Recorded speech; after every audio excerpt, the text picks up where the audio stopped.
quand j'ai commencé à écrire mes chansons, j'étais serveuse dans un restaurant à Paris 20e et je me suis beaucoup inspirée de la clientèle en fait. J'ai beaucoup regardé les gens agir, écouté leurs discussions, je m'inspire beaucoup de mon entourage aussi. Je regarde, j'ai toujours été comme ça, à regarder les autres et limite à leur inventer des vies. Et donc c'était important pour moi d'aller choper la vérité, le réel dans le quotidien et d'aller le raconter dans mes chansons. Je pense que j'ai toujours aimé lire déjà et je me rappelle de la première fois où j'ai compris la rime. Je devais avoir, je sais pas, je devais être en CM1 et ma prof de français nous faisait découvrir Jean de La Fontaine. Et c'était vraiment la période où on apprenait à faire rimer des mots. Et déjà, moi, je m'étais dit à ce moment-là, je m'en rappelle encore, que c'était un vrai jeu, quoi. J'étais, oh, c'est génial, mais les mots ils riment, et limite, voilà, j'avais fait ça toute la journée, et le lendemain, le machin. Et voilà, ça a été une première découverte avec Jean de La Fontaine, je pense, mon attrait pour l'écriture.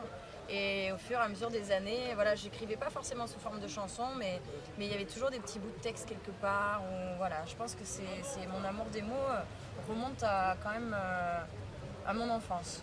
Je sais pas si c'est un pressentiment, mais ouais, j'ai eu l'impression que ça a été un espèce de virus. À 5 ans, ma mère m'a emmenée voir ma grande sœur voir un cours de danse classique qu'elle prenait. Et j'ai senti qu'il y avait un truc qui est entré en moi, la danse, la musique, ça a été un vrai coup de foudre. Donc ça a commencé comme ça.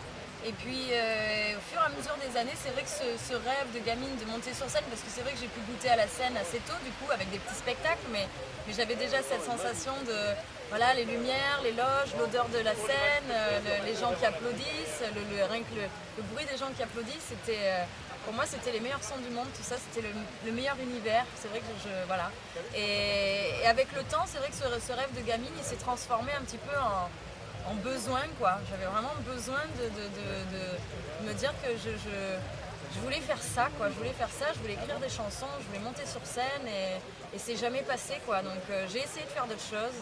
J'ai essayé de vivre une vie plus normale parce que c'est vrai que mes proches étaient inquiets de ce pressentiment et de ce rêve de se dire que oui, c'est un jour ça va arriver, ce sera mon heure et en fait, voilà, j'ai mis quelques temps sur pause, mais j'ai compris que c'était pas moi, quoi. J'étais à côté de mes pompes et qu'il fallait vraiment que j'ose essayer de faire, voilà, de chanter, de danser, d'ancrer mes rêves dans le réel.